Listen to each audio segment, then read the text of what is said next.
Hello students, आज हम करने वाले हैं क्लास 8th की इंग्लिश एनसीईआरटी हनी ड्यू का चैप्टर फर्स्ट, जिसका नाम है the best Christmas present in the world, मतलब विश्व का सर्वोत्तम क्रिसमस उपहार। और आज हम इस चैप्टर के पार्ट 1 का हिंदी एक्सप्लेनेशन करेंगे। तो चलिए स्टार्ट करते हैं। बट स्टार्ट करने से पहले ये एक छोटा सा बिफोर यू रीड दिया है, उसे रीड कर लेते हैं। देयर आर सम डेट्स और periods of time in the history of the world that are so significant that everyone knows and remembers them.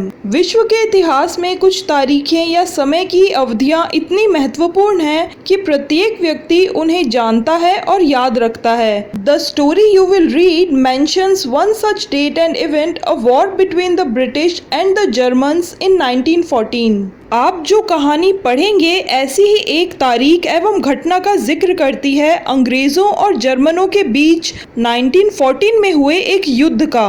Can you guess which war it was? क्या आप अनुमान लगा सकते हैं कि वह कौन सा युद्ध था? Do you know which events the dates below refer to? क्या आप जानते हैं कि दी गई तारीखें किन घटनाओं की ओर संकेत करती हैं? ए 4 जुलाई 1976, इस तारीख को अमेरिका द्वारा स्वतंत्रता की घोषणा की गई थी। बी 17 दिसंबर 1903, इस तारीख को विल्बर व ऑरविले राइट ने प्रथम उड़ान भरी थी। 12 सेकंड आकाश में उड़े और 120 फीट की ऊंचाई तक आकाश में गए थे। सी 6 अगस्त 1945, हिरोशिमा दिवस, एक परमाणु बम इस दिन जापान के हिरोशिमा नगर पर गिराया गया था। डी 30 जनवरी 1948, इस डेट को महात्मा गांधी की हत्या की गई थी।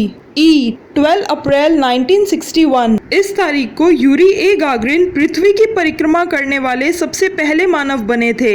एफ 20 जुलाई 1969, इस तारीख को नील आर्मस्ट्रॉन्ग चंद्रमा पर पैर रखने वाले सबसे पहले मानव बने थे। चलिए अब हम इसकी स्टोरी रीड करते हैं। स्टोरी रीड करने से पहले मैं बता दूं कि इस स्टोरी के राइटर का नाम है Michael Morpurgo. I spotted it in a junk shop in Bridport, a roll top desk. The man said it was early 19th century and oak. I had wanted one, but they were far too expensive. लेखक बता रहे हैं कि मैंने इस role top desk को कबाड़ की एक दुकान में देखा था। उस कबाड़ी ने कहा था कि ये 19वीं शताब्दी के शुरुआती वर्षों में बनाई गई थी और वह डेस्क शाहबलूत वृक्ष की लकड़ी का बना था। स्पॉटेड मतलब देखा था, जंक शॉप मतलब कबाड़ की दुकान, रोल टॉप डेस्क मतलब लपेट सतह वाली मेज, अर्ली 19th सेंचुरी मतलब 19वीं शताब्दी के शुरुआती वर्षों में, ओक मतलब शाहबलूत वृक्ष, इसकी लकड़ी बहुत सख्त होती है, फार टू एक्सपेंसिव मतलब बहुत अधिक महंगा। This one was in a bad condition, the roll top in several pieces, one leg clumsily mended, scotch marks all down one side. It was going for very little money. I thought I could restore it. It would be a risk, a challenge, but I had to have it. I paid the man and brought it back to my workroom at the back of the garage. I began work on it on Christmas Eve. आगे लेखक बताते हैं कि मैं एक desk खरीदना चाहता था किंतु वे बहुत अधिक महंगे थे। ये वाला डेस्क बहुत खराब हालत में था, इसका रोल टॉप कई टुकड़ों में था और इस डेस्क का एक पाया था जिसकी बेढंगे तरीके से मरम्मत की हुई थी। इसके एक तरफ झुलसने जलने के निशान थे। ये बहुत कम कीमत पर मिल रहा था। मैंने सोचा मैं इसे ठीक करवा लूंगा। इसमें एक खतरा भी होगा, एक चुनौती भी होगी, किंतु मुझे इसे लेना ही था। मैंने उस व्यक्ति को कीमत चुकाई और इसे गैराज के पीछे वाले अपने कार्य कक्ष में ले आया। मैंने क्रिसमस की पूर्व संध्या को उस पर कार्य शुरू कर दिया। रोल टॉप मतलब लपेट सतह, सतह जिसे लपेटा जा सके या तय बनाई जा सके। क्लमजीली मतलब बेढंगे से, मेंडेड मतलब मरम्मत की गई थी, स्कॉच मार्क्स मतलब झुलसने के निशान, रिस्टोर मतलब ठीक कर लेना, रिस्क मतलब खतरा, चैलेंज मतलब चुनौती, वर्क रूम मतलब कार्य कक्ष जहाँ पर काम करते हैं, वर्क करते हैं, और गैराज मतलब गैराज बोल लो या गैरेज बोल लो जहाँ पर गाड़ियाँ खड़ी करते हैं। I remove the roll top completely and pulled out the drawers. लेखक कह रहे हैं मैंने रोल टॉप को पूरी तरह से हटा दिया और दराजों को खींचकर बाहर निकाल दिया। The veneer had lifted almost everywhere. पृष्ठावरण लगभग सभी जगह से उतरा हुआ था। विनियर मतलब पृष्ठावरण या फिर परत कह लो। सजावट या चमक के लिए फर्नीचर पर चिपकाए जाने वाली लकड़ी की पतली सी परत को विनियर कहते हैं। It look like water damage to me, both fire and water had clearly taken their toll on this desk. आगे लेखक बताते हैं कि मुझे ऐसा प्रतीत हुआ जैसे कि डेस्क के ऊपर लकड़ी की जो पतली सी परत है वो पानी से खराब हुई हो। आग और पानी दोनों ने अपनी अपनी तरह से उस डेस्क को नुकसान पहुंचाया हुआ था। वाटर डैमेज मतलब पानी से खराब हुई हो और टेकन देयर टोल ऑन मतलब नुकसान पहुंचाया।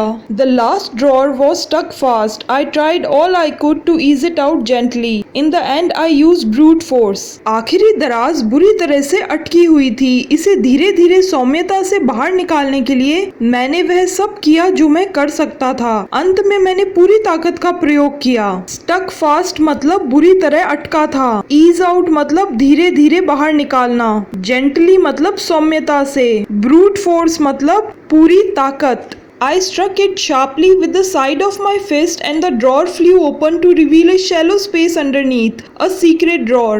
मैंने अपनी मुट्ठी के एक तरफ से इस पर ताकत से प्रहार किया और दराज अंदर नीचे का खाली स्थान दर्शाते हुए एकाएक खुल गई। वहाँ एक और गुप्त दराज थी। Struck मतलब प्रहार किया। Fist मतलब मुट्ठी। Shallow space मतलब खाली स्थान। There was something in there. I reached in and took out a small black tin box. Sellotape to the top of it was a piece of lined note paper and written on it in a shaky handwriting. इसके अंदर कुछ था। मैंने अंदर हाथ डाला और एक छोटा काला टिन बॉक्स बाहर निकाला।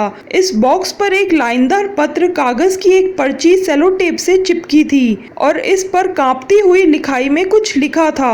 टुक आउट मतलब बाहर निकाला। टिन मतलब एक मुलायम व चांदी जैसी सफेद धातु। शेकी मतलब कांपती हुई। Jim's last letter received January 25, 1915 to be buried with me when the time comes. I knew as I did it that it was wrong of me to open the box, but curiosity got the better of my scruples. It usually does. लेखक बता रहे हैं कि उनको जो कागज की एक पर्ची सेलोटेप से चिपकी हुई मिली थी जिस पर कांपती हुई लिखाई में कुछ लिखा हुआ था वह इस प्रकार है। जिम का यह अंतिम पत्र था जो 25 जनवरी 1915 को प्राप्त हुआ। जब भी समय आए अर्थात मेरी मृत्यु के बाद इस पत्र को मेरे साथ दफनाया जाए। आगे लेखक बोलते हैं कि मैं जानता था कि मेरे द्वारा बॉक्स का खोला जाना गलत था, लेकिन मैंने ऐसा किया क्योंकि जिज्ञासा मेरे नैतिक संकोच पर हावी हो गई थी। ऐसा अधिकतर होता है।